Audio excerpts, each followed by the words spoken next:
ہمارے دل بھی اللہ تعالیٰ ریزہ ریزہ کر دے. ہمارے دل جو سخت ہو چکے ہیں، پتھروں کی طرح جو سخت ہو چکے ہیں ہمارے دل، تو اللہ تعالیٰ ہمارے دلوں کو بھی ریزہ ریزہ کر دے، تاکہ ہمارے دل بھی نرم ہو جائے، تاکہ ہمارے دلوں میں قرآن کی مٹھاس پہنچ جائے. کہ یہ بات انسان سوچے کہ دیکھیں اللہ تعالیٰ ہمیں کیا کیا چیزیں عطا کر رہا ہے، کیا کیا نعمتیں عطا کر رہا ہے اس قرآن سے جڑنے کے بعد. یہ تو وہی بتا سکتے ہیں جو اس قرآن سے جڑ گئے ہیں. اس قرآن کی محبت کو، اس قرآن کی مٹھاس کو، اللہ کی محبت تک وہ پہنچ گئے ہیں. قرآن کی مٹھاس کو انہوں نے پا لیا، قرآن سے ان کو لو ہو گیا، محبت ہو گئی، ان کو اٹیچمنٹ ہو گیا. اب ان کے ایک دن بھی اگر قرآن کی کلاس میں نہیں بیٹھتے ہیں تو ان کو بے چینی سے محسوس ہوتی ہے.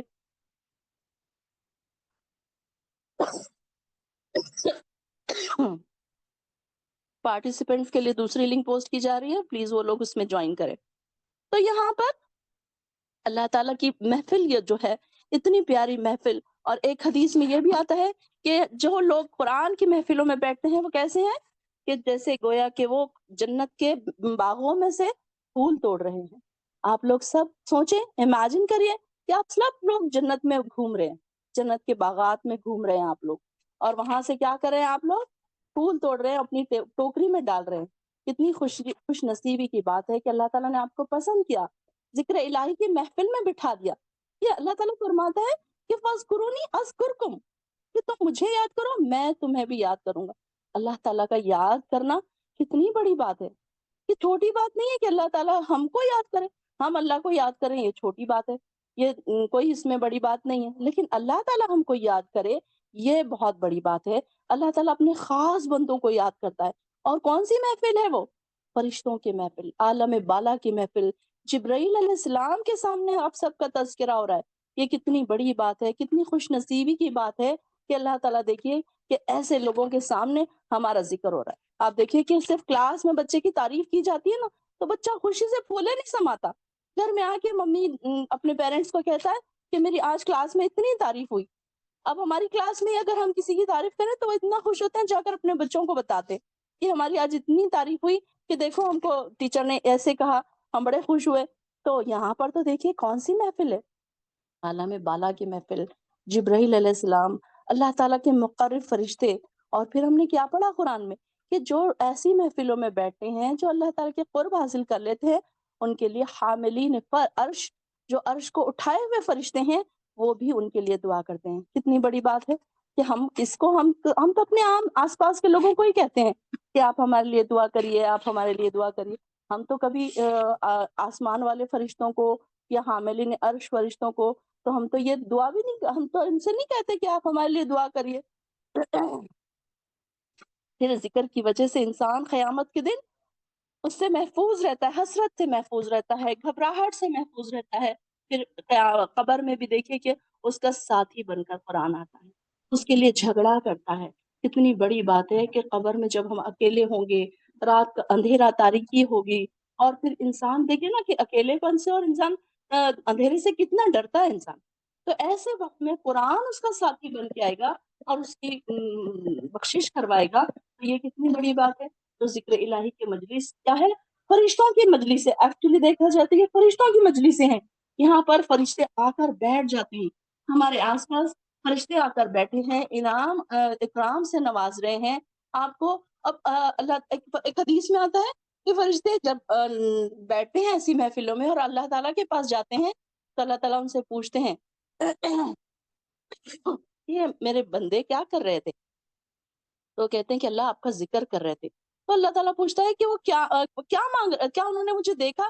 تو وہ کہتے ہیں کہ نہیں اللہ تعالیٰ انہوں نے آپ کو نہیں دیکھا، پھر بھی آپ کی تعریف کر رہے تھے، آپ کی تقدیس کر رہے تھے، آپ کی تحلیل اور آپ کی بڑائی بیان کر رہے تھے. تو اللہ تعالیٰ بہت خوش ہوتا ہے اپنے بندوں سے. پھر اللہ تعالیٰ پوچھتا ہے کہ وہ اور کیا کہہ رہے تھے؟ تو فرشتے کہتے ہیں کہ اللہ تعالیٰ وہ جنت مانگ رہے تھے. تو اللہ تعالیٰ کہتے ہیں کیا انہوں نے جنت کو دیکھا؟ تو کہتے ہیں کہ نہیں اللہ تعالیٰ انہوں نے تو جنت کو نہیں دیکھا. تو اللہ تعالیٰ کہتے ہیں کہ انہوں نے جنت کو نہیں دیکھا، اگر وہ دیکھ لیتے تو پھر ان کا کیا حال ہوتا؟ تو اللہ تعالیٰ انہیں جنت ان کے نام لکھ دیتا ہے. پھر وہ کہتے ہیں کہ یا اللہ وہ دوزخ سے پناہ مانگ رہے تھے. تو اللہ تعالیٰ فرماتے ہیں کیا انہوں نے دوزخ کو دیکھا ہے؟ تو وہ کہتے ہیں کہ نہیں اللہ تعالیٰ انہوں نے دوزخ کو نہیں دیکھا. تو اللہ تعالیٰ فرماتے ہیں کہ اگر وہ دوزخ کو دیکھ لیتے تو پھر ان کا کیا حال ہوتا؟ تو اللہ تعالیٰ ان کو دوزخ سے پناہ دیتا ہے.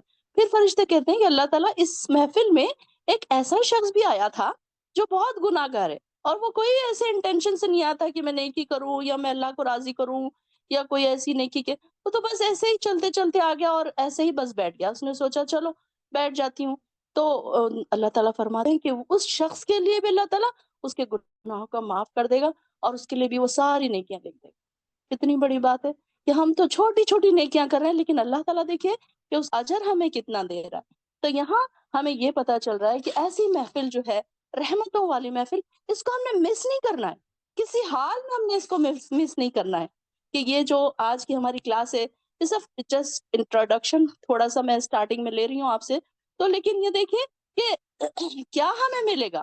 ایسے ہی تو ہم نہیں 1 گھنٹہ بیٹھے ہیں اس کلاس میں، آپ 1 گھنٹے میں کیا سے کیا کما رہے ہیں، کتنی نعمتوں سے آپ کتنی نعمتوں کو آپ حاصل کر رہے ہیں، اس بات کا آپ کو اندازہ ہی نہیں ہے۔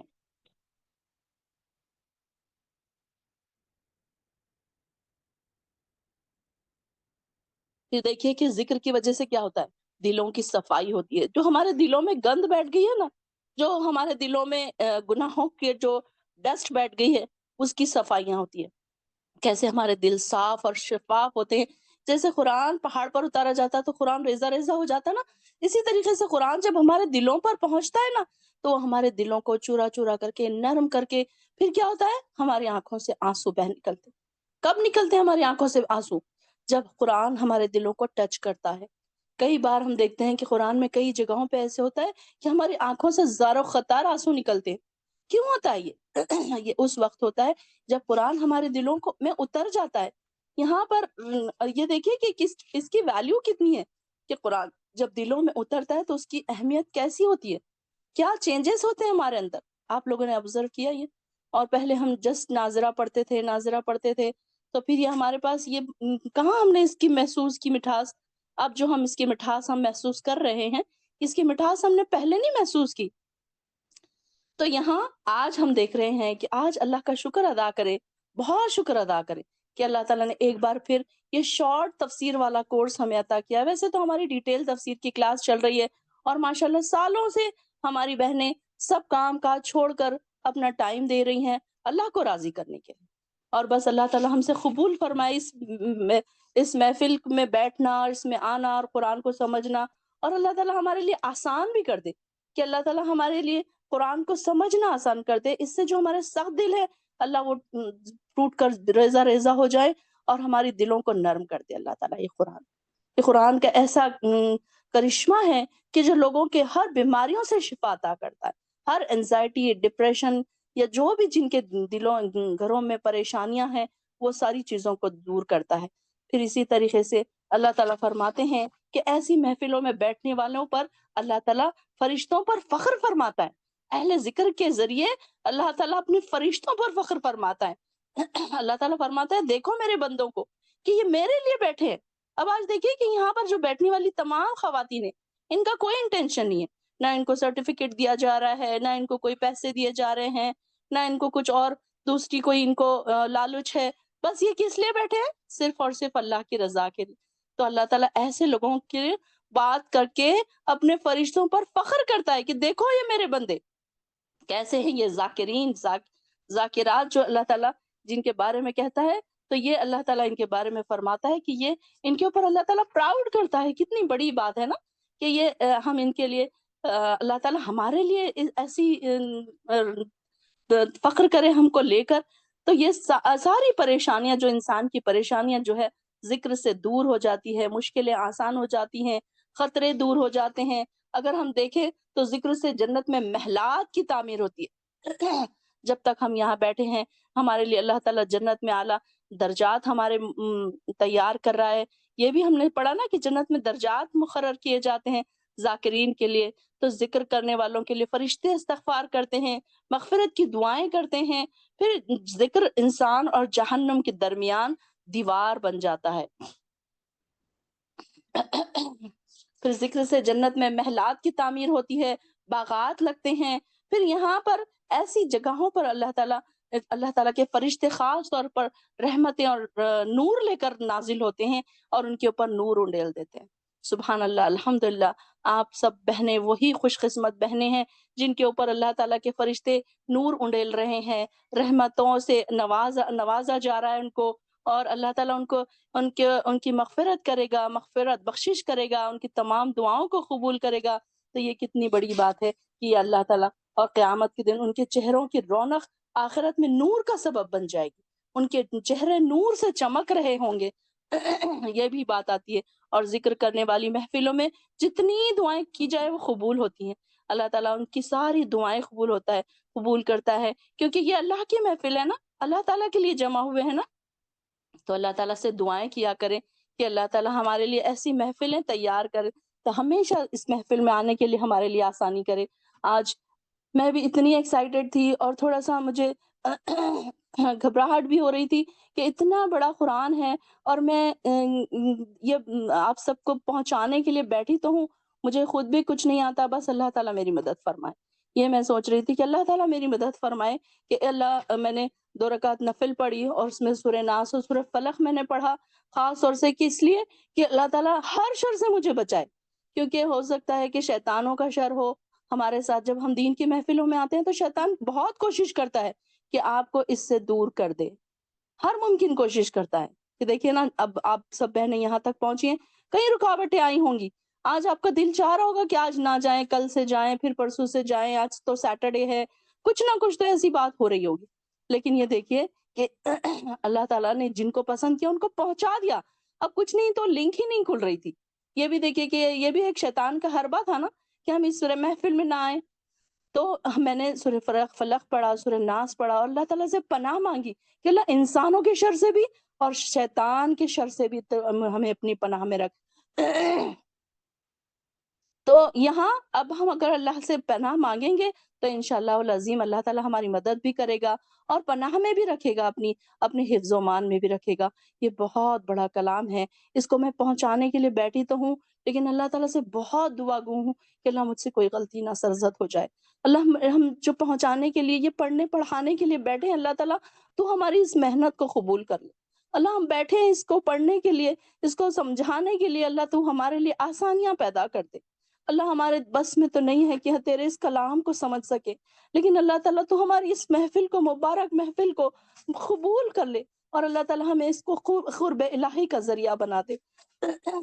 اللہ، ہم تجھ سے بہت گڑ گڑا کے دعا مانگتے ہیں کہ اللہ تو ہمارے اس دور قرآن کو کامیاب کر دے، اس کے ذریعے سے ہمارے دلوں کو دھو دے، اس کے ذریعے سے جہنم کو ہم پر حرام کر دے، اس کے ذریعے سے جنت کو ہم پر واجب کر دے، جنت کا ہم کو وارث بنا دے، اور ہماری نسلوں میں بھی قرآن کی محبت پیدا کر دے۔ اللہ، ہم جو قرآن پڑھتے جائیں، قرآن کی محبت ہمارے دلوں میں آتی جائے۔ اللہ، اس قرآن کو ہمارے لیے محبت کا ذریعہ بنا دے، تیری محبت تک ہم پہنچ سکے۔ اللہ، ہم نے ویسے ہی غفلت میں بہت سارے دن گزار چکے، اللہ تیری رحمت چاہتے ہیں، تیری محبت چاہتے ہیں، اس قرآن کے ذریعے سے ایک ایک سیڑھی ہم چڑھ کے تیری محبت تک پہنچنا چاہتے ہیں۔ اللہ، ہمارے پاس وقت بہت کم ہے اور کام بہت زیادہ ہے، تو ہمارے لیے آسانیاں پیدا کر دے۔ میں بس صبح سے کل سے یہی دعا کر رہی تھی، اللہ لا سالہ پڑھ رہی تھی کہ اللہ میرے لیے آسانی پیدا کر دے کہ میں یہ قرآن کو سمجھا سکوں، کیونکہ ہمارے بس کی بات نہیں ہے کہ اس قرآن کے کلام کو ہم پڑھ سکیں یا سمجھ سکیں یا سمجھا سکیں۔ بس اللہ تعالیٰ ہی ہمارے لیے اگر آسانی پیدا کر دے تو ہی بس ہم کچھ کر سکتے ہیں، ورنہ ہمارے تو ہاتھ میں کچھ بھی نہیں، ہم تو بے بس ہیں۔ ربی انی مغلوب فانتصر، کہ اللہ ہم تو بے بس ہیں، تو ہماری مدد فرما۔ اللہ تو ہماری مدد فرما کہ ہم اس قرآن کو پڑھ سکیں، اپنے دلوں میں اتار سکیں، اس کی مٹھاس کو پا سکیں، فرشتوں کی دعاؤں میں ہم شامل ہو سکیں، تیری عالم بالا کی مجلسوں میں ہمارا ذکر ہو۔ اللہ، ہم تیرا قرب چاہتے ہیں، تیری محبت پاتا چاہتے ہیں۔ اللہ، اس قرآن کو سمجھنا ہمارے لیے آسان کر دے۔ اللہ تعالیٰ ہمارے لیے آسانیاں پیدا کر دے اس قرآن کو سمجھنے میں۔ اللہ، ہم نے اس کام کو شروع تو کیا ہے، اللہ تو ہم سے ختم بھی کروا دے۔ اللہ، ہمارے بس میں نہیں ہے، تیرے لیے تجھ سے ہم چاہتے ہیں، مدد چاہتے ہیں اللہ تعالیٰ کہ تو ہمارے لیے آسانیاں پیدا کر دے۔ اللہ، تو ہمارے لیے آسانی پیدا کر دے۔ اللہ، جتنی بہنیں سب کام کاج چھوڑ کر آئی ہیں، کچھ بہنیں بیمار ہیں، کچھ بہنیں مصروفیت کو چھوڑ کر آئی ہیں، اللہ تعالیٰ ان کو قبول فرما، یہاں آنا قبول فرما اللہ تعالیٰ، ان کا بیٹھنا قبول فرما، ان کی تمام جائز دعاؤں کو قبول فرما۔ اللہ بہترین لوگوں میں ہم سب کے نام لکھ دے، اللہ تیرے خاص دوستوں میں ہمارا نام لکھ دے، اللہ اس محفل کو ہماری مبارک محفل بنا دے، اللہ ہمارے نام جنتوں میں لکھ دے، اللہ ہم سب کو جنتوں کا وارث بنا دے۔ تو انشاءاللہ ہم قرآن کو شروع کریں گے، اور قرآن کو شروع کرنے سے پہلے قرآن کے ہم پر کیا کیا حق ہے یہ بھی ہمیں دیکھنے کی ضرورت ہے، کہ سب سے پہلا حق کیا ہے؟ ایمان لانا۔ اگر ہم قرآن پر ایمان ہی نہیں لائیں گے تو پھر کیا ہوگا؟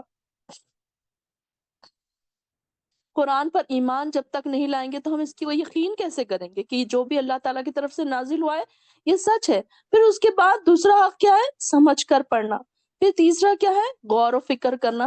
اگر ہم اس کو سمجھ کر پڑھیں گے تبھی ہم غور و فکر اور تدبر کر سکیں گے۔ پھر چوتھا حق کیا ہے؟ اس پر عمل کرنا، اس کو آگے پہنچانا، یعنی کہ جب تک ہم اس پر عمل نہیں کریں گے تو ہمارا پڑھنے کا کیا فائدہ؟ اور ہم کوشش یہ کرتے ہیں نا کہ جیسے جیسے ہم پڑھتے جاتے ہیں تو انشاءاللہ ہم عمل بھی خود بخود ہمارے اندر آتا جاتا ہے۔ اب کوئی یہ سوچ کے پڑھے ہی نہ کہ نہیں میں عمل نہیں کر پاؤں گی تو اس لیے میں نہیں پڑھوں گی، تو یہ تو بڑا ہی مشکل، پھر کیسے وہ آگے آئیں گے؟ وہ اس طرف آئیں گے ہی نہیں۔ ایسے لوگ، شیطان ان کے دلوں میں اگر ایسی بات ڈالتا ہے تو پھر کیا کرتے ہیں؟ وہ اس طرف آتے ہی نہیں۔ تو ایسے لوگوں کے لیے ان کو یہ بتانے کی ضرورت ہے کہ جیسے جیسے ہم پڑھنے لگے ہیں نا ہم عمل خود بخود ہماری زندگیوں میں آ گئے۔ جو بہنیں ہماری سیکھ رہی ہیں، سن رہی ہیں، اتنے سالوں سے کلاسز اٹینڈ کر رہی ہیں، وہ خود اپنی اپنی زندگیوں پر ایک نظر ڈالے کہ کیسے ڈراسٹک چینجز ان کی زندگیوں میں ہوئے ہیں، بڑے بڑے چینجز ان کی زندگیوں میں ہو گئے، ان کے عمل بدل گئے، ان کے عبادتوں کے طریقے اعلیٰ ہو گئے، ان کا ایمان کا لیول بڑھ گیا، ان کا تقوی کا لیول بڑھ گیا۔ تو یہ ساری چیزیں کیسی ہوئی؟ قرآن کو پڑھ کر سمجھنے کے۔ صرف ہم ناظرہ پڑھتے تھے، ہم کو کوئی اس کی مٹھاس ہمارے دلوں میں نہیں اترتی تھی۔ ہم کو نیکی تو ضرور ملتی تھی لیکن اس کی مٹھاس ہمارے دلوں میں نہیں اتری، اس کو ہم نے نہیں سمجھا کبھی، اس کو ہم نے جانا نہیں کہ اللہ تعالیٰ ہمیں کیا فرما رہا ہے، کہاں کیا بات بتائی جا رہی ہے، کہاں غصہ ہو رہا ہے اللہ تعالیٰ، کہاں خوش ہو رہا ہے اپنے بندوں سے، کہاں انعامات سے نوازا جا رہا ہے۔ اب ہمیں سمجھ آ رہا ہے۔ تو یہ قرآن کا حق کیا ہے؟ اس کو سمجھ کر پڑھنا، اس کو غور و فکر کرنا، پھر اس پر عمل کرنا۔ پھر اس کا پانچواں حق کیا ہے؟ کہ اس کو آگے تک پہنچانا۔ بلغوا انی ولو آیا، اگر آپ کو ایک آیت بھی آتی ہے تو آپ اس کو کیا کریں؟ لوگوں تک پہنچائیں۔ یہ نہیں ہے ضروری کہ ہم کو ایک ہی آیت آتی ہے، اب ہم کیسے پہنچائیں، ہم تو قرآن کے ٹیچر نہیں ہیں تو ہم اس کو کیسے آگے تک پہنچائیں، یہ نہیں سوچنا، بلکہ انسان یہ سوچے ہمیشہ کہ انسان ہر وقت، ہر لمحے کہیں نہ کوئی آیت اپنی جو ہے کسی کو نہ کسی کو پہنچاتا جائے، اور جتنا ہم سن رہے ہیں، جتنا ہم سمجھ رہے ہیں اس کو لوگوں تک پہنچائیں۔ بہت سارے ہمارے رشتہ دار، بہت سارے ہمارے دوست جن کے بارے میں ہم چاہتے ہیں کہ وہ اس محفل میں آئیں اور وہ نہیں آتے، تو ایٹ لیسٹ ایسے لوگوں سے جب آپ بات چیت کریں تو آپ کیا کریں؟ پھر ان کو اللہ تعالیٰ، ان کو یہ محفل میں جو آپ نے امپورٹنٹ چیزیں سنی ہے وہ آپ ان کو ضرور پہنچا دیں۔ تو یہ بات ضرور آپ کوشش کریں کہ کہیں نہ کہیں کچھ نہ کچھ ہم ایک آیت ہی صحیح اللہ کی اس محفل میں سے ہم سنیں تو ہم لوگوں کو پہنچائیں، کیونکہ یہ ایک حدیث بھی ہے کہ اگر آپ ایک آیت بھی پہنچاتے ہیں تو یہ آپ کے لیے بہت قیمتی خزانوں سے بڑھ کر ہے۔ یہ ضروری نہیں ہے کہ انسان یہ سوچے کہ اب جب میں پرفیکٹ بن جاؤں گی جب ہی میں سناؤں گی، جب ہی میں کسی کو بولوں گی، ورنہ لوگ مجھے کیا کہیں گے۔ یہ نہیں ہم نے سوچنا، بلکہ جتنا بھی ہم کو آتا ہے اتنا ہی ہم نے شروع سے جتنا ہم کو آتا ہے ان کو اتنا ہی ہم نے لوگوں تک پہنچا دینا ہے، تاکہ اللہ تعالیٰ ہم سے یہ قبول فرمائے، یہ حق بھی ہم ادا کر دیں، کیونکہ سیکھنے اور سکھانے والے دونوں ہی اللہ تعالیٰ کے پاس امپورٹنٹ ویلیویبل لوگ ہیں، کہ ایسے لوگوں کی اسپیشل محفلیں ہوں گی، جنت میں ان کی مجلسیں الگ ہوں گی جو قرآن کو سیکھتے تھے اور سکھاتے تھے۔ تو انشاءاللہ آج سے ہمارا یہ نیا سفر شروع ہو رہا ہے، تو میں کوشش کروں گی کہ آپ لوگوں کو آسان الفاظ میں سمجھاؤں، اور آپ لوگ بھی کوشش کریں کہ وقت پر ضرور حاضر ہو جائیں، تاکہ ہم اس کی جو ویلیو ہے، اس کی جو اہمیت ہے، اس سے ہمارا کچھ چھوٹ نہ جائے اگر ہم لیٹ جوائن کریں گے تو۔ اور انشاءاللہ آپ کے لیے آج کی ویڈیو بھی پوسٹ کر دی جائے گی۔ تو انشاءاللہ اللہ تعالیٰ کا نام لے کر ہم شروع کرتے ہیں۔ رب اشرح لی صدری ویسر لی امری واحلل عقدۃ من لسانی یفقہوا قولی۔ اللہم لا سہل الا ما جعلتہ سہلا وأنت تجعل الحزن إذا شئت سهلا ربي يسر ولا تعسر اللهم فقهنا في الدين اللهم فقهنا في الدين اللهم إني أسألك علما نافعا ورزقا طيبا وعملا متقبلا آمین یا رب العالمین۔ چلیے شروع کرتے ہیں سورۃ الفاتحہ۔ اس سے پہلے سورۃ الفاتحہ کی قرأت سنیے۔ أعوذ بالله من الشيطان الرجيم بسم الله الرحمن الرحيم الحمد لله رب العالمين الرحمن الرحيم مالك يوم الدين إياك نعبد وإياك نستعين اهدنا الصراط المستقيم صراط الذين أنعمت عليهم غير المغضوب عليهم ولا الضالين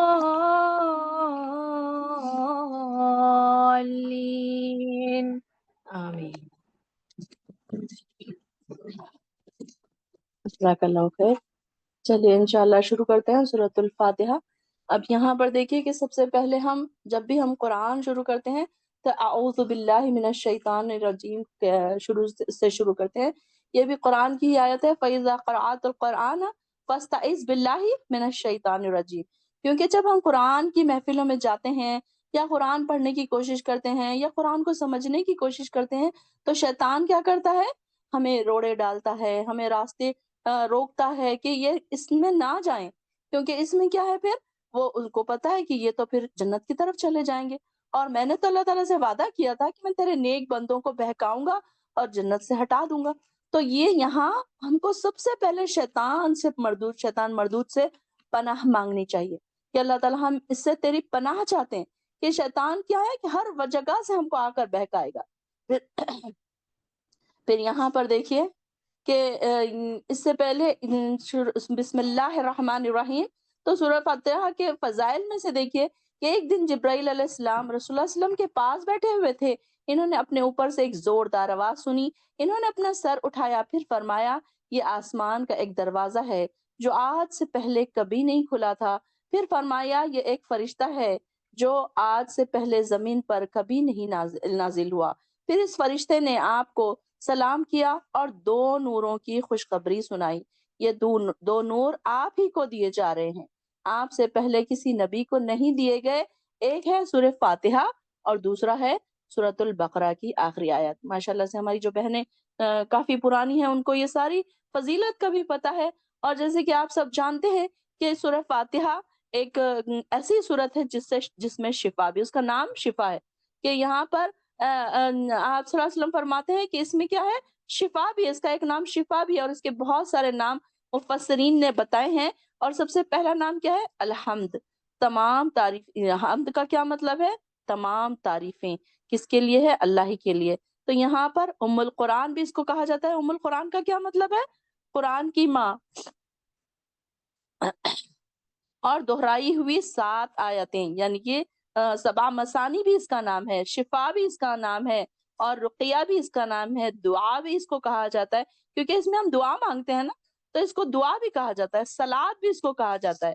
تو یہاں پر یہ سارے نام جو ہے قرآن کے ہی ہیں، تو اللہ تعالیٰ نے ان کو الگ الگ ناموں سے، اور ہم دیکھیں گے کہ آگے بھی ہم دیکھیں گے کہ قرآن کو سورۃ الفاتحہ کی کتنی اہمیت ہمیں پتہ چلتی ہے، کہ کئی جگہوں پر بچھو کے ڈسنے کا بھی علاج سورہ فاتحہ سے کیا گیا، رقیہ میں جو دم کا جو طریقہ ہمیں سکھایا گیا اس میں بھی سورۃ الفاتحہ پڑھ کے دم کرنے کا، 7 بار اگر کوئی بیمار پر آپ دم کرتے ہیں سورۃ الفاتحہ پڑھ کے تو اس کو بھی اس کی افادیت محسوس ہوگی۔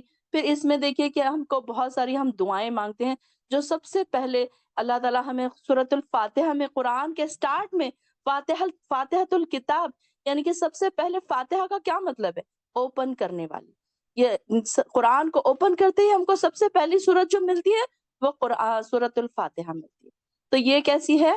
قرآن کو کھولنے والی اور یہ دلوں کو اترنے والی، دلوں میں اتر جانے والے اس کے الفاظ ہیں، کیونکہ اس میں ہم نے بہت پیاری دعائیں مانگنی ہیں. انشاءاللہ ہم دیکھتے ہیں کہ کون کون سی دعائیں ہم اس میں مانگنے والے ہیں، اور ایک ایک چیز کو آپ میں محسوس کیجئے اور کوشش کیجئے کہ نوٹ بھی کرتے جائیں. چھوٹے چھوٹے پوائنٹس بھی آپ انشاءاللہ نوٹ کرتے جائیے، کیونکہ آپ لوگ بہت خوش قسمت، آپ لوگ چنے ہوئے چنندہ، اللہ کے چنندہ لوگوں میں سے ہیں جو یہاں پر بیٹھے. بہت سارے لوگوں تک لنک تو پہنچی ہے لیکن وہ یہاں پر آئے نہیں، پریزنٹ نہیں ہوئے، کیونکہ اللہ تعالیٰ نے ان کو نہیں پسند کیا. اللہ تعالیٰ جن کو پسند کرتا ہے نا ان کو ایسی محفلوں میں بٹھا دیتا ہے. پھر وہ دعاؤں سے بھی دیکھیے کہ ان کو دعائیں بھی ان کے لیے کی جا رہی ہے. اللہ تعالیٰ ان کے لیے جنت میں باغات بھی بنا رہا ہے، جنت بھی ان کے نام کر رہا ہے. تو یہ کتنی بڑی بات ہے نا کہ ہم ان ساری چیزوں سے ہم فیض یاب ہو رہے ہیں. تو بسم اللہ الرحمن الرحیم، شروع کرتی ہوں اللہ کے نام سے جو بڑا مہربان نہایت رحم کرنے والا ہے. الحمدللہ، الحمدللہ رب العالمین. اب یہ کہ دیکھیں سب سے پہلی سورت، قرآن کی سب سے پہلی سورت اللہ کی تعریف سے شروع ہو رہی. کہ اللہ کی تعریف ہم کیوں کریں؟ کہ اللہ کی تعریف کیسی ہے کہ اللہ تعالیٰ نے ہم کو اتنی نعمتوں سے نوازا ہے کہ کبھی ہم نے اس بارے میں سوچا بھی نہیں کہ کیا کیا نعمتیں ہمارے پاس ہیں، اور ہمارے پاس نعمتوں کے انبار پڑے ہیں، ڈھیر پڑے ہیں، اور اس کی ہم کبھی تعریف ہی نہیں کرتے، کبھی ہم اس بارے میں سوچتے ہی نہیں کہ حمد کا اصل میں لغوی معنی کیا ہے؟ تعریف، اور اس کا دوسرا معنی شکر بھی ہے. یعنی کہ اس میں شکر بھی شامل ہے اور تعریف بھی شامل ہے. کبھی دیکھیے کہ ہم اللہ کی تعریف کر رہے ہوتے ہیں تو الحمدللہ سبحان اللہ کہتے ہیں، اور کبھی ہم اللہ کا شکر ادا کر رہے ہوتے ہیں تو ہم الحمدللہ الحمدللہ اللہ کی تعریف بیان کرتے ہیں. تو یہاں پر دیکھیے کہ اللہ تعالیٰ کیا اتنے ہم نعمتوں میں زندگی گزار رہے ہیں. انسان اکثر مصیبتوں کو یاد رکھتا ہے لیکن وہ نعمتوں کو اکثر بھول جاتا ہے، حالانکہ ہم نعمتوں کے انبار میں جی رہے ہیں. یہ دیکھیے کہ یہ جملہ سیدھا ہمارے دل میں اترتا ہے کہ ہم کتنی نعمتوں کے انبار میں ہم جی رہے ہیں. اگر ہم سوچیں اس جملے پر، آپ غور کریں، آپ کلاس ہونے کے بعد بھی اس جملے پر غور کریں کہ ہم کتنی نعمتوں کے انبار میں زندگی جی رہے ہیں. آپ اگر دیکھیں مگر ہم ان پر کبھی غور نہیں کرتے. ذرا سوچئے کہ ہماری جب صبح آنکھ کھولتے ہیں تو دیکھ سکتے ہیں. سب سے پہلے تو یہ دیکھیے کہ ہم ایمان والے ہیں، ایمان والے گھروں میں ہم پیدا ہوئے. یہ سب سے بڑی نعمت ہے اللہ کی ہمارے لیے کہ ہمارے ماں باپ نیک ہیں، ہمارے ماں باپ ایمان والے ہیں، ہم ایمان والے ہیں. پھر دیکھیے کہ جب ہم صبح اٹھتے ہیں تو اس کے ساتھ صبح سے ہی نعمتوں کا انبار دیکھ لیجیے آپ. تو لسٹ دیکھ لیجیے کہ ہم اتنی لسٹ تو ہم گنوا بھی نہیں سکتے اس کلاس میں. تو صبح جب ہم اٹھتے ہیں، آنکھ کھولتے ہیں تو دیکھیے کہ ہمارے پاس آنکھیں ہیں، ہم دنیا کو دیکھ سکتے ہیں، دنیا کی رنگینیوں کو ہم دیکھ سکتے ہیں، روشنیوں کو ہم پہچان سکتے ہیں. کیا یہ نعمت کم ہے؟ کسی نابینا سے پوچھ لیجئے کہ دنیا کیسی لگتی ہے جب وہ صرف سنتا ہے مگر دیکھ نہیں پاتا. اس کی تکلیف کو ہم محسوس نہیں کر پاتے کیونکہ ہمارے پاس فار گرانٹیڈ ہے نا، ہمارے پاس تو ایسے ہی مل گئی تھی ہم کو آنکھیں، تو ہم نے کبھی اس کا شکر نہیں ادا کیا. پھر ہمارے کان ہیں جو آوازوں کا تحفہ سنبھالے ہوئے ہیں. کسی بیمار سے پوچھئے جن کے کان میں مستقل گھنٹیاں بجتی رہتی ہیں، جن کے کانوں میں ہمیشہ درد رہتی ہے، کئی پریشانیاں، کئی بیماریاں کانوں سے جڑی ہوئی لوگوں کے پاس ہے. تو وہ ایسی ایک بڑی خاموش بھی ایک بڑی نعمت ہے. یعنی کہ خاموشی بھی، اگر ہم خاموش ہیں تو ہمارے کانوں میں اگر ایسی بیکار سی گھنٹیاں نہیں بج رہی، نیند میں کوئی ڈسٹربنس نہیں ہو رہا، تو یہ بھی ایک بہت بڑی نعمت ہے. پھر ہماری زبان جو ذائقے پہچانتی ہے، خوشبو ہے جو دل کو خوش کر دیتی ہے، ہاتھ ہیں جو چھو کر محسوس کرتے ہیں، یہ جو دل کی دھڑکن ہے، یہ جو دل دھڑک رہا ہے، یہ سانس جو خود بخود چل رہی ہے، یہ خون جو بنا رکے دوڑ رہا ہے، یہ سب کسی فیکٹری میں نہیں بنتا، یہ سب خالق کائنات کی جاری کردہ نظام رحمت ہے. پھر ذرا دیکھیے کہ ہمارے گھر کی چھت خود کتنی بڑی نعمت ہے. یہ اپنے آپ میں ایک بہت بڑی نعمت ہے. اگر ہم سوچیں، ہم کبھی نہیں دیکھتے نا، اپنی چھت کی طرف نہیں دیکھتے، اپنی زمین کی طرف نہیں دیکھتے، اپنی دیواروں کی طرف نہیں دیکھتے، اپنی بھری ہوئی الماریوں کی طرف نہیں دیکھتے. ہم تو دیکھتے ہیں کس طرف؟ ہمارے پریشانیوں کی طرف. گنتی کی چند پریشانیاں ہوتی ہیں جس کو ہم انگلیوں پر گن سکتے ہیں، لیکن اسی میں انسان دن اور رات پریشان رہتا ہے کہ مجھے یہ پریشانی ہے، مجھے وہ پریشانی، آپ کیسے دور ہو. تو یہاں دیکھیے کہ کیسی کیسی نعمتیں اللہ تعالیٰ نے. یہ چھت بھی ہے نا ایک بہت بڑی نعمت ہے. بہت سارے لوگ ان کو ایسے بھی ہیں جو ساتھ راتوں میں فٹ پاتھ پر سو جاتے ہیں. بیچاروں کے لیے کوئی کمرہ نہیں، کوئی بستر نہیں، کوئی تکیہ نہیں، کوئی کمبل نہیں، کوئی پنکھا، کوئی فریج، کوئی چیز نہیں. اور ہمارے پاس دیکھیے کہ زندگی کی ہر آسائش کی چیزیں موجود ہے. سردیوں میں ہمارے پاس ہیٹر ہے، گرمیوں میں ہمارے پاس اے سی ہے، فینس ہے، کولر ہے، کیا نہیں ہے ہمارے پاس. یہ ساری نعمتیں، یہ سب چھوٹی چھوٹی نعمتیں ہیں جنہیں ہم معمولی سمجھ کر بھول جاتے ہیں. کبھی ہم اس کا ذکر بھی نہیں کرتے. پانی کے ایک گھونٹ کی بھی دیکھیے کہ پانی کا ایک گھونٹ ہمیں نہ ملے وقت پر تو ہم کیسے پریشان ہو جاتے ہیں. پانی کی اصل اہمیت تو ہمیں کب سمجھ میں آتی ہے؟ جب ہم روزے میں ہوتے ہیں، جب سمجھ میں آتی ہے کہ جب ہم روزہ کھولتے ہیں تو پانی کی کیسی اہمیت سمجھ میں آتی ہے. دن بھر ہم پانی پیتے رہتے ہیں، ہم کبھی اس پر غور نہیں کرتے، کبھی الحمدللہ نہیں کرتے. اور دیکھیے کہ جب نل کھولتے ہیں تو بے فکری سے اس کو بہا دیتے ہیں. جو ہر سانس کے لیے ہوا کو دیکھیے، آکسیجن کو دیکھیے، جو ہر سانس کے ساتھ ہمیں چل رہی ہے، مفت مل رہی ہے. اگر ایک لمحے کو رک جائے ہماری سانس تو سارا غرور دھواں بن کر اڑ جائے. پھر نعمتیں صرف جسم یا سامان کی نہیں ہوتی، رشتے بھی ایک بہت بڑی نعمت ہے. ماں باپ کا ہونا، بچوں کا ہونا، بہن بھائیوں کا ہونا، باپ کا سایہ سر پر رہنا، ماں کا سایہ رہنا، یہ بھی ایک بہت بڑی نعمت ہے. پھر بچوں کی مسکراہٹیں، بچوں کی خوشیاں، یہ ساری نعمتیں بہت بڑی نعمت ہے. پھر کسی کے پاس اچھے دوست کا ہونا، اچھے سرکل کا ہونا، اور ایمان والے دوستوں کا ہونا، یہ اور بھی بڑی ہمارے لیے نعمت سے کسی کم نہیں. یہ سب روح کے لیے وہ آکسیجن ہے جو انسان کو اندر سے زندہ رکھتی ہیں. یہ ساری نعمتیں، اس میں تو بہت ساری نعمتوں کا ہم ذکر بھی نہیں کر سکتے. اور کوئی ذرا سا بھی غور کرے تو معلوم ہوگا جن چیزوں کی ہم شکایت کرتے ہیں وہ بھی دراصل کسی نعمت کا چھپا ہوا روپ ہے. بیماری کبھی کبھی انسان کو صبر سکھاتی ہے، فخر و فاخر انسان کو عاجزی سکھاتے ہیں، محرومی انسان کو سوچنے پر مجبور کرتی ہے. دیکھیے کہ انسان جب آزمائشوں میں گرتا ہے نا تو اللہ تعالیٰ کے قریب ہوتا ہے. تو بیماری اور آزمائشیں بھی ہمارے لیے ایک انعام بن گئی نا.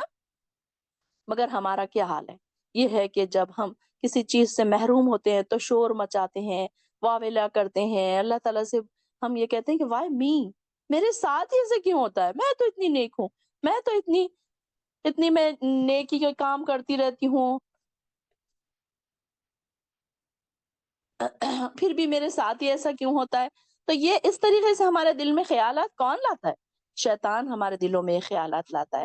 تو پھر شاید اسی لیے قرآن میں فرمایا گیا کہ اگر تم اللہ کی نعمتوں کو گننا چاہو تو تم شمار نہیں کر سکتے. انڈر لائن کیا تھا آپ لوگوں نے، ہماری جو پرانی بہنیں ہیں تو انہوں نے کیا تھا نا، وَإِن تَعُدُّوا نِعْمَتَ اللَّهِ لَا تُحْصُوهَا. ہم نے یہ پڑھا تھا نا قرآن میں کہ اللہ تعالیٰ کی نعمتوں کو ہم شمار نہیں کر سکتے. یہ دنیا دراصل ایک نعمتوں کا سمندر ہے.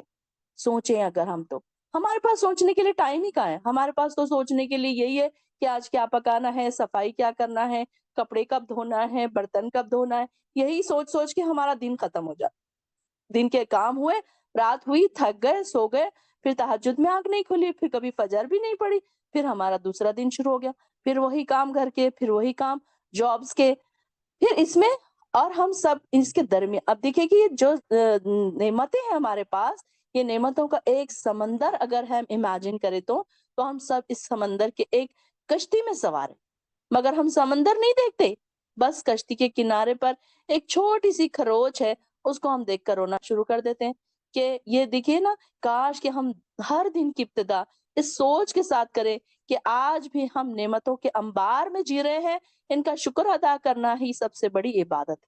تو یہ دیکھیے کہ شکر نہ صرف زبان سے ادا ہوتا ہے بلکہ نگاہ کے انداز سے، دل کے سکون سے، رویے کے نرم ہونے میں بھی ظاہر ہوتا ہے. تو یہ دیکھیے کہ اللہ تعالیٰ ہم کو ہر طریقے کی نعمتوں سے آزما رہا ہے. نعمتیں دے کر اللہ تعالیٰ ہمیں آزما رہا ہے کہ اللہ تعالیٰ دیکھ رہا ہے کہ میرا بندہ اب اتنی نعمتوں کے بعد کیا کرتا ہے.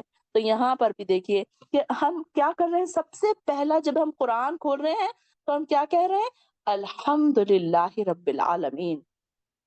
تو آپ لوگ بھی تہ دل سے، آپ لوگ بھی سب لوگ اپنے دل سے زور سے یہ کہیے کہ الحمدللہ رب العالمین. میں نے اوپن کیا ہے سب کا مائک، سب لوگ مجھے سب کی آواز آنی چاہیے کہ آپ نے تہ دل سے یہ کہنا ہے الحمدللہ رب العالمین.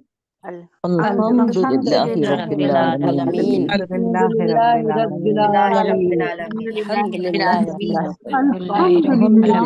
الحمدللہ العالمین. رب العالمین. تو دیکھیے کتنی لذت محسوس ہوئی نا اب الحمدللہ کہنے کے بعد. دیکھیے کہ کیسی عجیب ایک الگ خاص مٹھاس محسوس ہوئی. ہم نے آج سمجھ کے الحمدللہ کہا نا. ہم دن میں سے 17 بار فرض نمازوں کو ہی میں کاؤنٹ کر رہی ہوں اگر، تو ہم دن میں سے 17 بار الحمدللہ رب العالمین کہتے ہیں. جب ہم کہاں فیل کر رہے ہوتے ہیں؟ ہم فیل کب کرتے ہیں نا. تو یہاں دیکھیے کہ ہم فیل کر کے جب الحمدللہ رب العالمین کہیں نا تو یہ دل کی گہرائیوں سے نکلتا ہے. دیکھیے کہ سمندر کی گہرائیوں سے جیسے کوئی موتی مونگے اور ویلیویبل چیزیں نکلتی ہیں نا، ویسے ہی اللہ کی تعریف دل کی گہرائیوں سے نکلنی چاہیے. جب بھی آپ سورۃ الفاتحہ پڑھیں نماز میں تو تمام چیزیں آپ کے بیک گراؤنڈ میں گھومنی چاہیے دماغ میں کہ اللہ تعالیٰ نے مجھے یہ بھی دیا وہ بھی دیا، میں کیوں نہ شکری کروں، میں کیوں نہ شکر کروں اللہ کا. الحمدللہ رب العالمین، اللہ تعالیٰ تیری تعریف ہے، اللہ ہی کے لیے تمام تعریفیں جو تمام جہانوں کا رب ہے. الرحمن الرحیم، تمام سب جہانوں کا پروردگار بھی ہے اور بڑا رحم کرنے والا رحمان بھی ہے اور رحیم بھی ہے. تو یہ دیکھیے کہ اب یہاں پر عالمین سے مراد بہت سارے عالمین. الحمدللہ رب العالمین جو ہے اللہ کی تعریف صرف ایک عالم میں نہیں ہو رہی بلکہ تمام عالموں میں ہو رہی. عالم غیب ہے، عالم انس ہے، عالم جن ہے، عالم ملائکہ ہے، تمام عالم ہے. اور ہمیں اور بھی کتنے ہمارے جیسے عالم اللہ تعالیٰ نے بنائے ہوں گے، ہمیں اس بارے میں نہیں پتا. کئی ایسے چیزیں ہیں جو ہماری آنکھوں سے پردے میں ہے. تو ایسی تمام جہان والوں کے لیے اللہ کی تعریف ہے. پھر الرحمن الرحیم، کہ تمام رحمان بھی ہے. رحمان اور رحیم کا فرق کیا ہے کہ یہ دیکھیے کہ اللہ تعالیٰ کیسا ہے. رحمان اس بات سے ظاہر ہوتا ہے کہ تمام جہانوں کے تقاضے صرف اسی صورت میں پورے ہو سکتے ہیں جب ان عالمین کا پروردگار رحمان بھی ہو اور رحیم بھی ہو. اگر اللہ تعالیٰ رحمان اور رحیم نہ ہوتا تو یہ دنیا کبھی آباد نہیں ہو سکتی بلکہ کب کا فنا ہو جاتی. کیسا رحیم ہے اللہ تعالیٰ، کیسا رحمان ہے اللہ تعالیٰ. یہ دیکھیے کہ یہاں پر ہم کتنے گناہ کرتے ہیں لیکن اللہ تعالیٰ معاف کرتے جاتا ہے، رحم کرتے جاتا ہے اپنے بندوں پر. اگر اللہ تعالیٰ ہماری ہر گناہ کو پکڑتا تو اب تو سارے کے سارے فنا ہو جاتے، سارے کے سارے عذابوں میں مبتلا ہو جاتے نا. تو یہ ساری چیزیں اللہ تعالیٰ کے رحمان ہونے کی. اللہ تعالیٰ کتنا رحمان ہے، کتنا رحیم ہے کہ اللہ تعالیٰ اس کو معاف بھی کرتا ہے، رحم بھی کرتا جاتا ہے، ساتھ ساتھ ہم پہ نعمتوں کو نوازتا بھی جاتا ہے. ہم گناہ کرتے جاتے ہیں، اللہ تعالیٰ نعمتیں برساتا جاتا ہے. آپ دیکھیے کہ ہم کبھی نمازیں چھوڑتے ہیں، کبھی ہم قضا کرتے ہیں، کبھی ہم لیٹ پڑھتے ہیں، کبھی کوئی گناہ ہم سے سرزد ہو رہا ہوتا ہے اور دیکھیے گھر میں اچھے اچھے کھانے کھانے کو مل رہے ہیں، اچھے اچھے کپڑے پہننے کو مل رہے ہیں. کوئی ایسی چیز ہوئی ہماری جو چھوٹ گئی، آج ہم نے نماز نہیں پڑھی تو یہ ہے رحمان، یہ ہے رحیم. اللہ تعالیٰ کا رحیم کی جو صفت ہے نا تو یہ ہے کہ اللہ تعالیٰ رحمان بھی ہے اور رحیم بھی ہے، کہ ہم صرف اسی کی عبادت کریں کہ جو رحمان بھی ہے اور رحیم بھی ہے. اپنے تمام اللہ تعالیٰ ایک وہ ہے کہ جو ان کو بھی دے رہا ہے اللہ تعالیٰ جو مسلمان ہیں، ایمان والے لوگوں کو بھی دے رہا ہے، اور جو ایمان نہیں لائے ان کو بھی اللہ تعالیٰ کھلا رہا ہے پلا رہا ہے. آپ دیکھیے کہ ہمارے آس پاس کئی لوگ ایسے ہیں جو مسلمان نہیں ہے، جو نان مسلمس ہے، جو بہت زیادہ گناہوں میں اٹے ہوئے ہیں، گناہوں میں پھنسی ہوئی ان کی زندگیاں. کیا ان کو اللہ تعالیٰ نے کھانا پینا چھین لیا؟ نہیں. ان کو کوئی آزمائشوں میں مبتلا کر دیا؟ نہیں. بلکہ اللہ تعالیٰ ان کو بھی دے رہا ہے. یہ اس کی صفت ہے، یہ اس کا رحمان ہونا ہے کہ اللہ تعالیٰ اپنے بندوں پر اتنا رحمان ہے کہ وہ جہاں کہیں بھی اپنے بندوں کو، یعنی یہاں تک کہ وہ چونٹی کو ایک بل میں بھی اس کا کھانا پہنچا رہا ہے، ایک اس میں بھی سمندر میں ایک ویل مچھلی کو کتنا کھانا لگتا ہے اس کو بھی پہنچا رہا ہے. ہم نہیں کر سکتے یہ کام. ہم 4 لوگوں کو کھانا بناتے ہیں گھر میں اور ہم تھک جاتے ہیں، ہم پکارنے لگتے ہیں کہ آج میں اتنا تھک گئی، ایک دعوت میں نے کیا. اللہ تعالیٰ دیکھیے کہ کتنے لوگوں کو کھلا رہا ہے پلا رہا ہے. یہ ساری چیزیں دیکھیے کہ اللہ تعالیٰ کیسا رحیم اور کیسا رحمان ہے کہ ہم پر اللہ تعالیٰ اتنی رحمت برساتا ہے. پھر یہاں پر ہم اللہ تعالیٰ کی پہلے ہم تعریف کرتے ہیں، اللہ کی تعریف ہم بیان کرتے ہیں اور اس کے بعد ہم اللہ کا شکر ادا کرتے ہیں اور اس کے بعد ہم اللہ تعالیٰ سے دعا کرتے ہیں کہ ایک دوسری تعریف اور اللہ تعالیٰ کی کیا ہم کرتے ہیں کہ اللہ تو ایک مالک یوم الدین بھی ہے، روز جزا کا بھی مالک ہے. اللہ تعالیٰ کی یہ بھی ایک تعریف ہم بیان کرتے ہیں کہ قیامت کے دن اب کوئی بھی مالک نہیں ہوگا، صرف اللہ تعالیٰ ہوگا اور جو لوگوں کو معاف بھی کرے گا. ہم نے دیکھا نا کہ ایک انسان بہت سارے گناہ لے کر آئے گا، اللہ تعالیٰ اس کو بھی معاف کر دے گا. ہم نے یہ بھی سنا کہ اللہ تعالیٰ گناہوں کو نیکیوں میں بدل دے گا. یہ بھی اللہ تعالیٰ کی رحمان کی اور رحیم کی صفت ہے کہ اللہ تعالیٰ اتنا مہربان ہے اپنے بندوں پر کہ اس کے گناہوں کو نیکیوں میں بدلنے کی بھی رکھتا ہے، طاقت رکھتا ہے۔ ان اللہ علی کل شیء قدیر، کہ ہم نے یہ بھی دیکھا نا کہ اللہ تعالیٰ مالک ہے یوم جزا کا، سزا اور جزا کا مالک۔ جب ہم یہ کہتے ہیں کہ مالک یوم الدین، یوم الدین جو سزا اور جزا کا جو دن ہے، اس کے ہم سوچتے ہیں تو خوف آتا ہے کہ اللہ کیا ہوگا ہمارا اس دن، یا قیامت کے دن ہمارا کیا ہوگا، ڈے آف ججمنٹ کے دن کیا ہوگا، جب سورج سوا نیزے پر آ جائے گا، جب کوئی کسی کو نہیں پہچانے گا، تو صرف اس دن کیا ہوگا؟ اگر ہماری محبت اللہ سے ہے، اللہ ہمیں محبت کرے گا، اللہ ہمیں پسند کرے گا، تو اپنے خاص بندوں میں ہمیں شامل فرما لے گا، اور ہم سے وہ پریشانیاں اور وہ سختیاں ہم سے دور کر دے گا، اور وہ گھبراہٹ ہم سے دور کر دے گا جو دوسرے لوگ اس دن گھبراہٹوں میں ہوں گے۔ تو ایاک مالکی یوم الدین، اللہ تعالیٰ مالک ہے، یوم جزا کا مالک ہے۔ ایاک نعبد و ایاک نستعین۔ اب ہم یہاں پر دیکھیے اللہ تعالیٰ کی پہلے ہم نے تعریف بیان کر دی اور اللہ تعالیٰ کی تقدیس ہم نے بیان کر دی، اب ہم اللہ تعالیٰ سے دعا مانگ رہے ہیں۔ جب دعا مانگنے کا طریقہ یہ ہونا چاہیے کہ جب بھی ہم اللہ تعالیٰ سے دعا مانگے نا، پہلے اللہ کی تعریف بیان کرے، پہلے اللہ کی بڑائی بیان کرے، تقدیس بیان کرے، تحلیل بیان کرے اللہ کی۔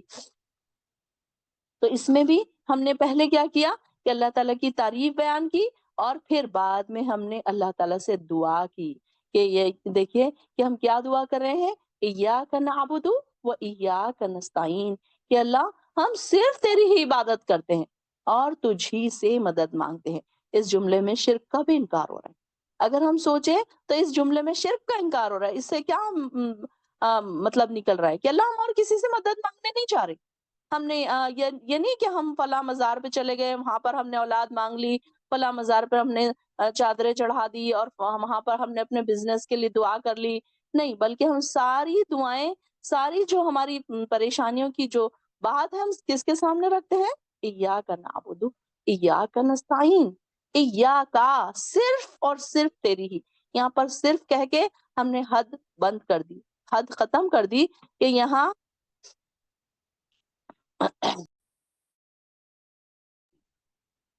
تو یہاں پھر آپ دیکھیے کہ یہاں پر ایاک نعبد و ایاک نستعین، ہم صرف تیری ہی عبادت کرتے ہیں اور صرف تجھی سے مدد مانگتے ہیں۔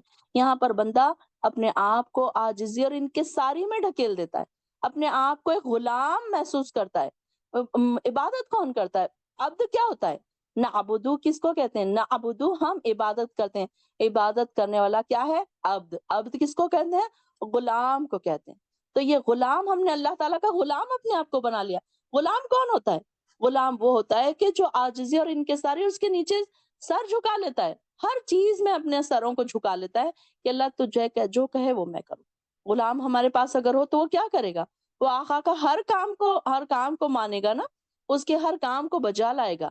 وہ یہ نہیں کہے گا کہ نہیں میں آج یہ نہیں کر رہا، میں آج وہ نہیں کر رہا، میں آج یہ کام نہیں کر سکتا۔ اگر وہ ایسے کرے گا تو آقا تو اس کو نکال دے گا کام پر سے۔ تو یہاں پر بھی ہم بھی اللہ کے آگے سر سجود کرتے ہیں اور ہم تسلیم کرتے ہیں کہ اللہ ہم تیرے غلام ہیں، اللہ اب ہم تیرے غلام بن گئے، اللہ تو اب کیا کر، ہمارے لیے ساری چیزیں اب تیرے ہی لیے ہے، ہمارا اٹھنا، ہمارا بیٹھنا، ہمارا جینا، ہمارا مرنا، یہ سب تیرے لیے، ہماری نمازیں، ہماری قربانی، ساری چیزیں جو ہے وہ ہماری صرف اور صرف تیری ہی لیے ہے۔ تو یہاں پر اللہ کی محبت ہمارے دل میں آنی چاہیے، محبت کے ساتھ ہم اللہ تعالیٰ سے پھر ہم مانگیں گے جب یہ دعا نا، ایاک نستعین، اللہ ہم صرف تجھی سے مدد مانگتے اور کسی سے مدد نہیں مانگتے۔ جب آپ کی کوئی پریشانی ہو نا تو آپ نماز میں کھڑے ہو جائیں اور ایاک نعبد و ایاک نستعین ایسے کہہ کر نا بار بار اس کو تکرار سے پڑھے کہ اللہ میں صرف تجھ سے مدد مانگتی ہوں، اللہ میں تجھ سے، آپ اس چیز کا نام بھی نہ لیں، بے شک اللہ تعالیٰ کو پتہ ہے کہ آپ کون سی پریشانی میں، کیا وجہ سے آپ اللہ سے مدد مانگ رہے ہیں، کس کی چیز کی اللہ سے مدد مانگ رہے ہیں۔ کوئی کھانے کا کہہ رہا ہے، کوئی بیماری کا کہہ رہا ہے، کوئی بچوں کی وجہ سے پریشان ہے، کوئی شوہر کی وجہ سے پریشان ہے، کوئی بیماریوں کی وجہ سے، کوئی آزمائشوں میں گھرا ہے، کوئی معاشی پریشانیوں کی وجہ سے پریشان ہے۔ تو ہر انسان کہیں نہ کہیں پریشان ہے، تو پھر اب اس کو اللہ تعالیٰ اس کی پریشانی کو دور کرے گا۔ لیکن ہم کو کیسے مانگنا پڑے گا؟ اس کو سمجھ کر، اس کے الفاظوں پر غور کر کے۔ میں نے جب سے صلاح ورک شاپ بتایا تھا ہماری بہنوں کو، تو اب سب کی نمازیں درست ہو گئی، سب نماز کو سوچ سمجھ کر الفاظوں کے میننگ کے ساتھ سمجھ کر پڑھ رہے ہیں۔ تو یہاں پر ہم کیا کہیں، دل کی گہرائیوں سے ایاک نعبد و ایاک نستعین،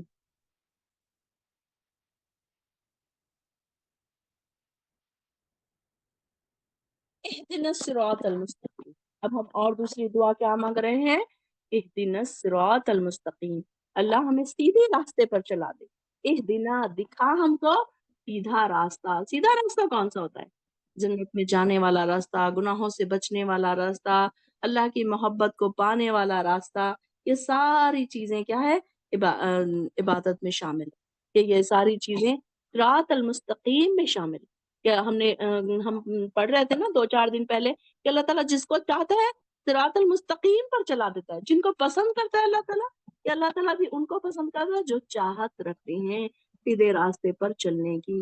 تو یہ راستہ ہمیں کہاں لے کر جاتا ہے، ہمیں یہ بھی بتا دیا گیا کہ یہ راستہ کیسا ہے، ہمارے نفسوں پر گراں گزرتا ہے، سخت ہے، یہ ہمارے دلوں کو نہیں پسند یہ راستہ، کہ اس میں کانٹے بچھے ہوئے ہیں، یہ سب دشوار گزار راستہ ہے، یہاں سے ہمیں گزرنا ہے۔ یہ دشوار گزار راستوں پر سے جب ہم گزریں گے تو ہم اللہ کی محبت تک پہنچ سکیں گے۔ وہ ہے اہدنا، وہ ہے صراط، وہ ہے مستقیم، سیدھا راستہ۔ تو یہ سیدھا راستہ کون سا ہے؟ اللہ تعالیٰ کی طرف پہنچنے والا راستہ۔ اس میں یہ کریے کہ اس میں نیکی اور بدی ساری چیزوں کی، اس میں بدیوں گناہوں کے انکار ہو جاتا ہے، نیکیوں کے اس میں شامل ہو جاتی، نیکیاں اس میں شامل ہو جاتی ہیں۔ نیکیوں اللہ تعالیٰ خود بخود ہم سے نیکیاں کرواتا ہے۔ جب ہم یہ دعا کرتے ہیں تو ہم سے کوئی گناہ نہیں سرزد ہوتا، خود بخود اللہ تعالیٰ ہمارا رہنما بن جاتا ہے نا، فرشتے ہمیں روک دیتے ہیں۔ جیسے کہ ہم جانتے ہیں کہ دو ہمارے ساتھ ہم نشین ہمارے ساتھ ہوتے ہیں، تو ایک فرشتہ ہوتا ہے، ایک شیطان ہوتا ہے۔ شیطان کہتا ہے گناہوں کی طرف اکساتا رہتا ہے، اور فرشتہ کیا کرتا ہے، ہمیں روکتا رہتا ہے۔ تو جب ہم اہدنا الصراط المستقیم کہتے ہیں دل کی گہرائیوں سے، تو فرشتہ اس پر غالب آ جاتا ہے اور ہمیں نیکیوں والے راستوں پر بھیج دیتا ہے۔ جیسے کہ آپ سب دیکھیے نا کہ آج نیکیوں والے راستے پر دوڑ کر چلے آئے، اس دور قرآن میں شامل ہونے کے شوق میں آپ لوگ سارے کے سارے دوڑ کر چلے آئے۔ یہی تو سیدھا راستہ ہے، یہی تو اہدنا الصراط المستقیم ہے، کہ ہم دوڑ کے بنا کسی لالچ کے اللہ کے راستوں کی طرف چلے جائیں۔ اللہ تعالیٰ ہمیں چلا دیتا ہے، ہماری کوئی حیثیت نہیں، یہ اللہ کا احسان ہے ہم پر کہ اللہ تعالیٰ نے ہمیں چلا دیا اس راستے پر، ہمیں پہنچا دیا یہاں تک کہ ہم اس بات کو سمجھ سکیں، اس بات کو ہم محسوس کر سکیں کہ کیا اللہ تعالیٰ فرما رہا ہے، اپنے قرآن میں اللہ تعالیٰ کیا فرما رہا ہے، یہ اللہ تعالیٰ ہمیں کیا سکھا رہا ہے، کیسی دعائیں اللہ تعالیٰ نے سکھا دی نا۔ اب دیکھیے کہ اگر قرآن نہ ہوتا تو ہم کو آتی ہے ایسی دعا مانگنا، اہدنا الصراط المستقیم؟ ہم تو اپنے آپ کو بڑے سیدھے راستے پر سمجھتے ہیں، ہم تو 5 نمازیں پڑھ کر ہی اپنے آپ کو بڑے نیک سمجھتے ہیں، اپنے آپ کو بڑے نیک اور پارسا سمجھتے ہیں، کہ اپنے نیکیوں کی تو ہم چرچے کرتے ہیں کہ ہاں میں تو بڑی نیک ہوں، میری تو 5 نمازیں کبھی قضا نہیں ہوتی، کبھی ایک نماز میری قضا نہیں ہوتی۔ اب ہم اتنے راستوں پر چل گئے، اب تو ہماری تہجد قضا نہیں ہونی چاہیے۔ اب ہم سٹارٹنگ والی کلاسز میں بگنرز نہیں رہے، اب ہم اس زندگی میں آ گئے، اس ایج پر آ گئے، اس میچورٹی کی ایج میں آ گئے جب ہمیں بہت اچھی بات سمجھ، اللہ کی تعریف تمام باتیں سمجھ آ چکی ہیں کہ کیا ہم نے غفلتوں میں زندگی گزاری، کیا ہم نے غلطیوں میں زندگی گزاری، کیا ہم نے غفلت میں ہم نے گناہ کر دیے، کیسے ہم نے زندگی اپنی زندگی کے قیمتی لمحات کو ہم نے گزار دیا۔ کہاں گزار دیا ہم نے؟ صرف گھر کے کام کاج کرنے میں۔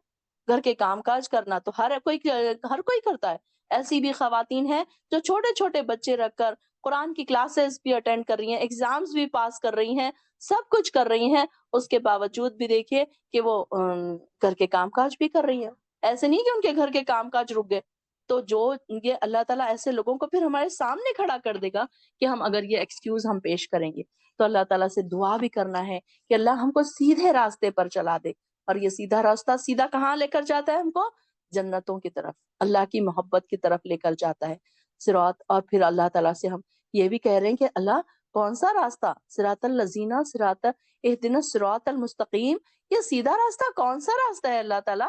تو اس کا جواب دیکھیے کیسا ہے، صراط الذین انعمت علیہم، تو اللہ تعالیٰ ایسا راستہ جن پر ایسے لوگ جن پر تو نے انعام کیا ہے، ایسے لوگوں کا راستہ ہم کو دکھا اللہ تعالیٰ جن پر تیرا انعام نازل ہوا ہے۔ تو یہاں پر انعام نازل ہونے والے کون کون سے لوگ ہیں؟ تو ایسے لوگ، یہ اس میں سارے انبیاء ہیں، انعام پانے والے لوگ، صدیقین ہے، شہداء ہے، صالحین ہے۔ تو یہ سارے لوگ کون سے ہیں؟ انعام پانے والے لوگ۔ اللہ تعالیٰ ہم کو ایسے لوگوں کا راستہ دکھا کہ جن پر تیرا انعام نازل ہوا۔ اللہ ایسے لوگوں کا راستہ دکھا جو تجھ تک پہنچ گئے، جنہوں نے قربانیاں دے دی، جنہوں نے محنتیں کر لی، اور وہ تیری حمد و ثنا کر کے تیری محبت تک پہنچ۔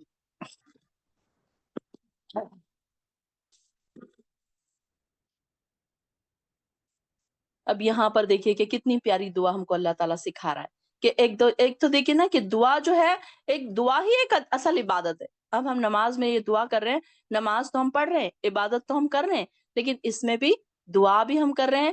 ایک یہ دعا بھی کیا ہے؟ اصل عبادت ہے۔ حدیث ہم نے پڑھی تھی نا، الدعاء هو العبادہ، الدعاء مخ العبادہ، کہ دعا ہی دراصل عبادت ہے۔ تو یہ دیکھیے کہ ہر مشکل وقت میں اللہ تعالیٰ سے ہم دعا مانگ رہے ہیں، اور سیدھے راستے کی بھی ہم توفیق مانگ رہے ہیں، کیونکہ ہم خود سیدھے راستے پر نہیں چل سکتے۔ یہ ہمارے لیے مشکل ہے کہ ہم سیدھے راستے پر چلیں۔ اللہ تعالیٰ جب تک ہم کو سیدھے راستے پر نہ چلائے تو ہم سیدھے راستے پر نہیں چل سکتے۔ اللہ تعالیٰ کی یہ اس میں شان ہے کہ اللہ تعالیٰ ہمیں ایسے راستوں پر چلا دیتا ہے۔ تو اللہ تعالیٰ فرما رہے ہیں کہ ایسے لوگوں کے راستہ ہم کو دکھا۔ ہم اللہ سے کہہ رہے ہیں کہ اللہ ہم کو سیدھا راستہ دکھا، اور کن لوگوں کا راستہ؟ جن پر تیرا انعام نازل ہوا۔ صراط الذین انعمت کیسے ہے؟ انعام سے ہے۔ اور آگے ہم یہ بھی کہہ رہے ہیں کہ اللہ غیر المغضوب علیہم ولا الضالین، اور اللہ ہم کو ایسے لوگوں کا راستے پر نہ چلا جن پر تیرا غضب نازل ہوا۔ مغضوب کس سے ہے؟ غضب سے ہے۔ اور نہ ایسا راستہ جو ایسے لوگوں کا راستہ جو راستے بھٹک گئے، جو ایسے راستے سے بھٹکے ہوئے لوگ ہیں، اللہ ہم کو ایسے راستوں پر نہ چلے۔ ان سے مراد کون کون ہے؟ یہود ہے، نصارہ ہے، مغضوب علیہم ہے نا یہود، اور ان سے مراد گناہوں پر، کاموں پر دلیر ہو گئے، ایسے لوگ جو اپنے گناہ کرتے جاتے ہیں اور اس پہ دلیر بھی ہوتے ہیں، تو ان پر اللہ تعالیٰ کا عذاب اور پھٹکار نازل ہوتی ہے۔ اور ضالین سے مراد عیسائی حضرات بھی ہے، جو الگ الگ انہوں نے فلسفیانہ انہوں نے وہ باتیں بنا لی ہیں، اور اسی میں پھنس کر گمراہی کے وہ شکار ہو گئے۔ ہم دیکھیں گے انشاءاللہ آگے کہ کیا کیا اس میں اللہ تعالیٰ کی کیسے کیسے گمراہی کے طرف لوگ چلے گئے۔ ان کو حالانکہ ان کے پاس نبی بھی آیا تھا، ان کے پاس قرآن بھی آیا تھا، یہ ساری چیزیں آنے کے باوجود بھی کیا ہوا کہ یہ ان کے پاس ساری چیزیں آنے کے باوجود بھی پھر یہ اللہ کی عبادتوں سے محروم ہو گئے، اللہ کی نعمتوں سے محروم ہو گئے۔ صراط الذین انعمت علیہم اور غیر المغضوب میں شامل ہو گئی ہے۔ تو یہ ایسے لوگوں کے بارے میں اللہ تعالیٰ فرماتا ہے کہ کیسے ہے یہ، کہ ایسے لوگ جو مانگتے بھی نہیں ہیں دعا، اور نہ اس طرف آتے ہیں کہ اللہ تعالیٰ ان کو رحم کرے۔ تو یہاں پر دیکھیے کہ غیر المغضوب علیہم ولا الضالین، اور ضالین کون سے لوگ ہیں؟ گمراہ لوگ جو بھٹکے ہوئے ہیں، خود بھی بھٹکتے ہیں، دوسروں کو بھی بھٹکاتے ہیں۔ اللہ تعالیٰ سے دعا کرنا کہ اللہ تعالیٰ ہم کو مرتے دم تک ایمان پر قائم رکھ۔ کبھی کبھی یہ ہوتا ہے کہ انسان آدھی زندگی کے بعد ایمان سے پھر جاتا ہے، کوئی ایسی لالچیں، کوئی ایسی چیزیں جو اس میں شامل ہوتی ہیں، وہ ساری کی ساری چیزیں کیا ہے، اس کو بہکا کر پلٹا دیتی ہیں۔ تو اللہ تعالیٰ فرماتے ہیں کہ ایسے لوگوں کو اللہ تعالیٰ پھر ایسے لوگوں کی دعا بھی قبول کرتا ہے جو تہ دل سے دعا کرتے ہیں۔ پھر ابو ہریرہ فرماتے ہیں کہ آپ نے فرمایا جس نے نماز پڑھی اور اس میں ام القرآن نہ پڑھی، اس کی نماز ناقص ہے۔ یعنی کہ اگر سورۃ الفاتحہ کو انسان نماز میں بھول جاتا ہے تو اس کی نماز نہیں ہوگی۔ تو یہاں پھر اس کے لیے اور ایک بار اور رسول اللہ صلی اللہ علیہ وسلم کو یہ کہتے ہوئے بھی سنا، اللہ تعالیٰ فرماتے ہیں، اللہ تعالیٰ نے فرمایا نماز سورہ فاتحہ کو اپنے اور اپنے بندے کے درمیان میں نے آدھی آدھی تقسیم کر دیا ہے، آدھی میرے لیے ہے اور آدھی میرے بندے کے لیے ہے، جو کچھ وہ سوال کرے۔ میرا بندہ جب نماز میں کھڑا ہوتا ہے اور کہتا ہے الحمدللہ رب العالمین، تو اللہ تعالیٰ کیا فرماتا ہے؟ میرے بندے نے میری تعریف کی۔ پھر وہ کہتا ہے الرحمن الرحیم، تو اللہ تعالیٰ فرماتا ہے کہ میرے بندے نے میری ثنا بیان کی۔ پھر وہ کہتا ہے مالک یوم الدین، تو اللہ تعالیٰ فرماتا ہے میرے بندے نے میری بزرگی بیان کی۔ اور پھر وہ ایاک نعبد و ایاک نستعین کہتا ہے تو اللہ تعالیٰ فرماتے ہیں میرے اور میرے بندے کے درمیان یہ مشترک ہے، اور سورت کا باقی حصہ میرے بندے کے لیے ہے، جو میرے بندے کو وہ کچھ ملے گا جو اس نے مانگا۔ تو دیکھیے کہ اللہ تعالیٰ اس کو وہ ساری چیزیں عطا کرتا ہے۔ صرف ہم نے سورۃ الفاتحہ پڑھی اور ہم کو کیا کیا نعمتیں مل گئی؟ سب سے پہلے تو ہم کو سیدھا راستہ مل گیا، اللہ کی محبت مل گئی، ہم نے یہ اقرار کر دیا کہ ہم تیرے غلام ہیں۔ اللہ ہم نے عاجزی اور انکساری اور ہم نے اپنے آپ کو جھکا دیا، سر تسلیم خم کر دیا ہم نے سورۃ الفاتحہ پڑھتے پڑھتے کہ اللہ ہم نے اپنے آپ کو تیرے آگے جھکا دیا، تیرے غلام بن گئے ہم، اب تو جو کہے گا ہم وہی کریں گے۔ تو یہاں پر سورۃ الفاتحہ کے بغیر کتاب نہیں ہے۔ لا صلاۃ لمن لم یقرأ بفاتحۃ الکتاب، کہ اگر کوئی سورۃ الفاتحہ نہ پڑھے قرآن میں تو اس کے لیے پھر نماز نہیں ہوگی۔ یہ بات آپ لوگ ذہن نشین کر لیں کہ کبھی آپ سورۃ الفاتحہ بھول جائیں تو آپ کو دوسری بار نماز پڑھنی پڑے گی۔ تو اس طریقے سے یہاں پر ہم نے بہت ساری دعائیں بھی مانگی سورۃ الفاتحہ میں، اور انشاءاللہ ہم اس کی اتنی ڈیٹیل تو ہم اس میں نہیں کر پائے کیونکہ یہ ہماری شارٹ تفسیر کی کلاس ہے۔ تو انشاءاللہ اسی پر ہم آج اپنی کلاس ختم کرتے ہیں سورۃ الفاتحہ پر۔ تو انشاءاللہ کل سے ہم سورۃ البقرہ شروع کریں گے۔